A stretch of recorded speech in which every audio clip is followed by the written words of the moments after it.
Hello everyone, my name is Rahul. ICICI bank में phone banking officer के लिए अभी हायरिंग चल रही है। तो इस वीडियो में मैं आपको डिटेल में बताऊंगा कि इस पोस्ट के लिए कौन कौन एलिजिबल है, कौन कौन अप्लाई कर सकता है एंड इस पोस्ट में आपका क्या जॉब रोल होता है, क्या जॉब रिस्पॉन्सिबिलिटीज़ होती है, आपका क्या काम रहता है, आपकी सैलरी कितनी रहती है, आपका वर्किंग आवर क्या रहता है, क्या इसमें आपका फील्ड विजिट रहता है, कोई फील्ड वर्क रहता है या एक ऑफिस जॉब है, और आपकी ग्रोथ अपॉर्चुनिटीज़ क्या रहती है। सब कुछ मैं आपको इस वीडियो में डिटेल में बताऊंगा, तो इस वीडियो को पूरा ध्यान से देखिए। तो सबसे पहले एलिजिबिलिटी क्राइटेरिया के बारे में बात करते हैं कि कौन कौन एलिजिबल है एंड कौन कौन इस पोस्ट के लिए अप्लाई कर सकता है। तो इस पोस्ट पे अप्लाई करने के लिए जो सबसे आपका मिनिमम रिक्वायर्ड क्वालिफिकेशन है वो आपका ग्रेजुएशन है, मतलब कि आपका बैचलर्स डिग्री होना चाहिए कंप्लीटेड, तभी फिर आप इस पोस्ट के लिए एलिजिबल हो। एंड इस पोस्ट पे अप्लाई करने के लिए आपको कोई वर्क एक्सपीरियंस रिक्वायर्ड नहीं होता है। अगर आप फ्रेशर हो फिर भी आप इस पोस्ट के लिए ज्वाइन कर सकते हो। अगर आपको कहीं आपने काम किया है, आपको कोई वर्क एक्सपीरियंस है 1 साल का 2 साल का, तो भी आप इसे अप्लाई कर सकते हो। इसका जो वर्क एक्सपीरियंस रिक्वायर्ड होता है वो 0 to 4 ईयर्स का होता है। अगर आपका वर्क एक्सपीरियंस है तो आपको ज़्यादा प्रेफर किया जा सकता है, बट अगर आप फ्रेशर हो फिर भी आप इसे अप्लाई कर सकते हो। एप्लीकेशन प्रोसेस की अगर बात करें तो इसको अप्लाई करना बहुत ही ज़्यादा इजी है। मैं आपको डिस्क्रिप्शन में लिंक दे दूंगा, आप वहाँ से जाके अप्लाई कर सकते हो। अभी कुछ स्टेट के लिए हायरिंग चल रही है, तो अगर आपका स्टेट शो होता है तो आप अप्लाई कर दीजिए, एंड अगर आपका स्टेट शो नहीं होता है तो आप वेट कर लीजिए। जब आपकी स्टेट में वैकेंसी आएगी तो फिर आप इसे अप्लाई कर देना।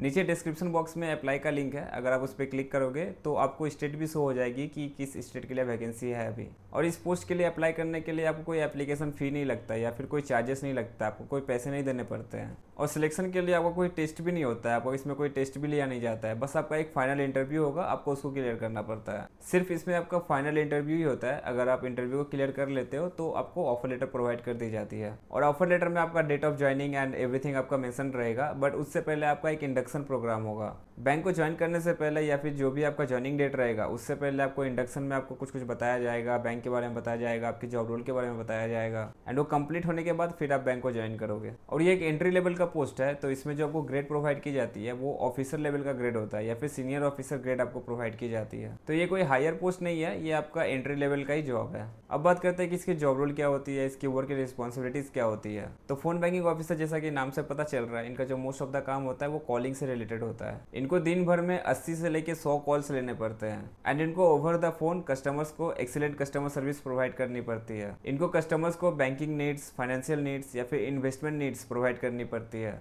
कॉल पे कस्टमर्स के सारी क्वेरीज को सॉल्व करना पड़ता है, उनके जो भी कंप्लेंट्स होते हैं उनको सुनना पड़ता है, उनको रेजोल्यूशन प्रोवाइड करना होता है। दिन भर में आपको 80 से 100 कॉल्स लेने पड़ते हैं। दैट मीन्स कि आपको कंटिन्यूस आपको कॉल लेना पड़ेगा, आपको कंटिन्यू कॉल पे ही बात करते रहना पड़ेगा। एंड कस्टमर्स आपको क्वेरीज के लिए फ़ोन कर सकता है, कुछ इन्फॉर्मेशन के लिए फ़ोन कर सकता है, and most of the time अगर वो कोई कंप्लेंट कर रहा है, अगर वो गुस्से में है तो आपको वो सब भी सुनना पड़ सकता है। एंड इसके अलावा आपको ओवर द फोन कस्टमर्स को बैंक के इन्फॉर्मेशन प्रोवाइड करनी पड़ती है, जो भी बैंक के प्रोडक्ट एंड सर्विसेज होती है उनके बारे में बताना पड़ता है। जैसे कि सपोज अगर कोई कस्टमर्स फोन बैंकिंग ऑफिसर में कॉल करता है एंड उसको क्रेडिट कार्ड के बारे में कुछ जानना है कि इसके कितने फीस है, कितने चार्जेस है, कौन कौन अप्लाई कर सकता है, तो वो सारी इन्फॉर्मेशन आपको प्रोवाइड करनी पड़ती है। कोई भी प्रोडक्ट है, कोई भी सर्विस है, उससे रिलेटेड आपको इन्फॉर्मेशन प्रोवाइड करनी पड़ती है, कस्टमर्स को गाइड करना पड़ता है। मतलब कि ओवरऑल कस्टमर्स को प्रॉपर कस्टमर सर्विस प्रोवाइड करनी पड़ती है। बट इसमें आपको सेल्स भी करना पड़ता है। कस्टमर्स के कॉल्स तो आप लेते ही हो, उनकी क्वेरीज को आप सुनते ही हो, बट उसके अलावा आपको कस्टमर्स को क्रॉस सेलिंग भी करनी पड़ती है। बैंक के जो प्रोडक्ट होते हैं, जो सर्विसेज होते हैं, उनको आपको सेल्स भी करना पड़ता है कस्टमर्स को।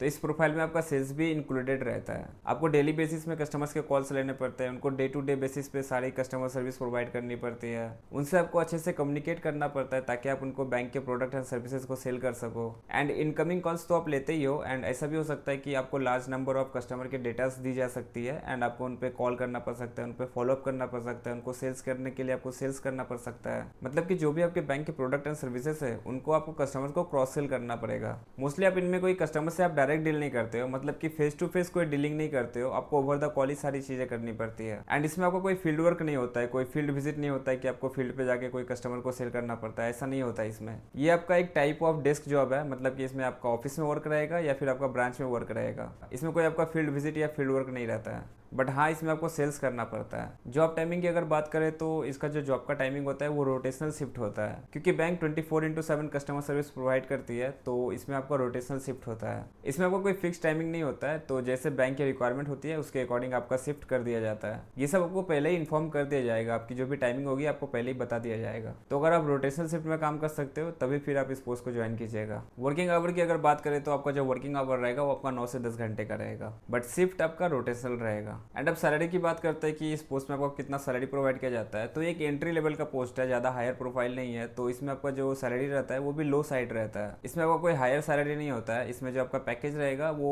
2.5 लाख से स्टार्ट हो सकता है और ये आपका मैक्सिमम 3.5 लाख तक जाएगा। आपका सैलरी बहुत ज़्यादा डिफर करता है लोकेशन टू लोकेशन, कि आप किस लोकेशन में रहते हो, आप अर्बन एरिया में रहते हो या फिर आप रूरल एरिया में रहते हो, उसके अकॉर्डिंग आपका पैकेज चेंज होता है। लेकिन जो आपका सैलरी ब्रैकेट रहेगा वो आपका 2.5 लाख से लेकर 3.5 लाख तक ही रहेगा। एंड ग्रोथ अपॉर्चुनिटीज़ की अगर बात करें तो आप इसको ज्वाइन कर सकते हो। एंड जैसे जैसे आप बैंक में काम करते हो, जितना आपका वर्क एक्सपीरियंस बढ़ता है वैसे वैसे आपको प्रमोशन भी मिलता है, आपको प्रमोट भी किया जाता है। तो इनिशियल लेवल पे आप इस पोस्ट पे ज्वाइन कर सकते हो। फिर जैसे जैसे आप काम करोगे आपका एक्सपीरियंस बढ़ेगा तो फिर आप दूसरे बैंक में अप्लाई कर सकते हो हायर पोस्ट के लिए, या फिर सेम बैंक में भी आपको हायर पोस्ट के लिए प्रमोट किया जा सकता है। एंड बैंक में आप 2 से 3 साल काम करने के बाद आप अपना डिपार्टमेंट भी चेंज कर सकते हो। तो सपोज आपने इनिशियल लेवल पे इस पोस्ट पे ज्वाइन किया है, तो जैसे आप काम करोगे तो फिर आप हायर पोस्ट पे भी अप्लाई कर सकते हो, जैसे कि रिलेशनशिप मैनेजर या फिर असिस्टेंट मैनेजर या फिर डिप्टी मैनेजर। अगर आपका परफॉर्मेंस अच्छा रहेगा तो फिर आपको प्रमोट भी किया जाता है। तो अगर आपको बैंकिंग में ही करियर बनाना है या फिर आपको बैंकिंग सेक्टर ही ज्वाइन करना है, आपको बैंक में ही काम करना है, तो फिर आप इनिशियल लेवल पे आप इस पोस्ट पे ज्वाइन कर सकते हो और जैसे जैसे आप काम करोगे आप प्रमोट हो सकते हो।